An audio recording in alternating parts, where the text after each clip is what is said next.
नमस्कार. आजच्या बातमीपत्रामध्ये आपलं स्वागत आहे. चला तर बघूयात आपल्या आजच्या ठळक घडामोडी. सोशल मीडिया इन्फ्लुएन्सर्सनी केवळ मनोरंजनात्मक कंटेंट न बनवता समाजातील समस्या, नागरिकांच्या अडचणी व कायदा सुव्यवस्थेशी संबंधित बाबी पोलिसांपर्यंत पोहोचवून प्रशासनाला सहकार्य करावे. ड्रग्ज प्रतिबंध करण्यासाठी इन्फ्लुएन्सर्सनी त्यांच्या लोकप्रियतेचा उपयोग करावा असे आवाहन Navrashtra digital influencers summit 2026 social media influencers व पुरस्कार वितरण सोहळ्यात पुण्याचे पोलीस आयुक्त अमितेश कुमार यांनी केले. सगळ्यात प्रथम धन्यवाद मला इथे इतका सन्मान दिल्याबद्दल. आणि सर्व इन्फ्लुएन्सर्स आजकाल आमच्यासाठी स्टार्स आहेत आणि तुम्हाला म्हणजे आमच्या वेळेला असं म्हटलं जायचं की आम्ही सगळ्यांना स्टार्स लोकांना टी व्हीवर बघतो, आता आम्ही तुम्हा सर्वांना फोनवर बघतो. पण जे प्रेम आहे ते तेवढंच आहे, त्या लोकांसाठी पण तेवढंच होतं, आज तुमच्या सगळ्यांसाठी पण तेवढंच. सोसेल इतकाच सोशल मीडिया वापरते. माझं काही चित्रपट येतोय आणि प्रमोशन करायचं आहे, काही महत्त्वाची माहिती सांगायची आहे, मला लोकांशी काहीतरी बोलायचं आहे, काहीतरी पोहोचवायचं आहे.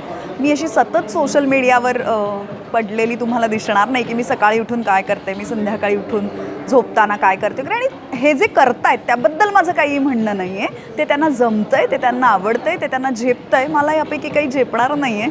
मला काम करायला आवडतं आणि कामाद्वारे लोकांपर्यंत पोहोचायला आवडतं. नाही, भूमिका माझ्याकडे येतात. माझे वडील प्रोड्युसर नव्हते, त्यामुळे मला काही काय म्हणतात कुठली भूमिका तुला करायची असं कधीच नव्हतं. ज्या भूमिका येत गेल्या त्या चांगलं करणं माझ्या हातात होतं आणि माझ्या पुढच्या भूमिकेसाठी तेच महत्त्वाचं कायम ठरत होतं. तर मला कामातून काम मिळत गेलेलं आहे कायम. त्यामुळे माझं म्हणणं आहे बाकी सगळ्या गोष्टी होत राहतात. तुम्हाला जे काम दिलं आहे ते तुम्ही 100% सुंदर करा, पुढे छानच होतं आहे. त्यामुळे माझं तुमच्यावर प्रेम आहे, माझं महाराष्ट्रावर प्रेम आहे. मला असं कायम वाटतं की मी महाराष्ट्राची मुलगी आहे.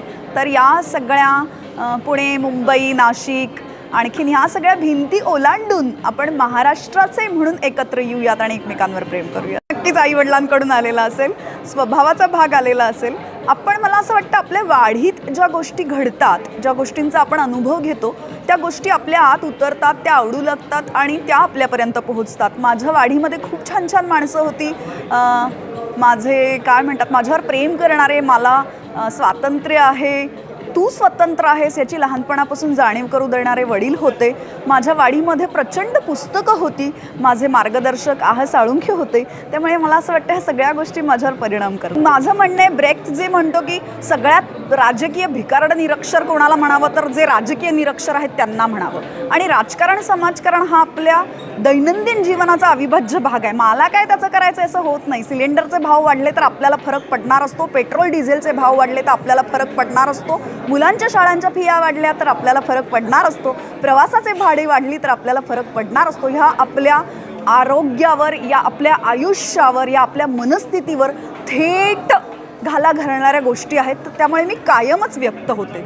मी व्यक्त होणारी नटी म्हणूनच ओळखली जाते. छान वाटतंय. खरं तर आता इन्फ्लुएन्सरसुद्धा एक ह्या सगळ्या आपल्या इंडस्ट्रीचा एक मोठा भाग आहेत आणि त्याच्यामुळे आम्ही खूप जास्त लोकांपर्यंत नेहमीच पोचत असतो. त्याच्यामुळे आमच्यापर्यंत असं कोणी वृत्तपत्र किंवा असे लोक कोणी आमच्यापर्यंत पोचले आणि त्यांनी आमची दखल घेतली की आम्हालाही खूप छान वाटतं.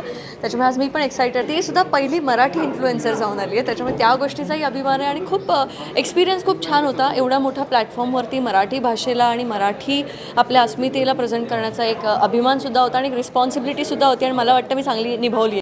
मला असं वाटतं की हा नवभारतचा एक चांगला उपक्रम आहे, ज्याच्यामध्ये महाराष्ट्रातील डिजिटल इन्फ्लुएन्सर जे आहेत ते ठराविक त्यांच्याकडे बरेचसे नॉमिनेशन आले असं मला सांगण्यात आलं, जवळपास 20,000पेक्षा जास्त. आणि त्यातनं त्यांनी एक जवळपास 100 लोकांना सिलेक्ट केलेलं आहे. त्यापैकी बऱ्याच लोकांच्या अवॉर्डसाठी मी तिथे मुख्य अतिथी म्हणून उपस्थित होतो. मला एक आनंद वाटतो की अशा उपक्रमातनं आपण आजचा जो युग आहे ते डिजिटल युग आहे. आपण पूर्वी टी व्ही पाहायचो, तर आज आपण मोबाईलवर सगळ्या बातम्या पाहतोय. आपण समाज उपयोगी गोष्टी असतील, उद्योग असेल, शैक्षणिक आहे, राजकीय आहे, ही आपण सर्वजण आज डिजिटल कंटेंटच्या थ्रू पाहतोय. त्यामध्ये सर्वात चांगलं काम करणारी ठराविक काही लोक यांनी आज इथे सिलेक्ट केलेली आहेत आणि त्यांना हा पुरस्कार दिला आहे. यामध्ये मला आनंद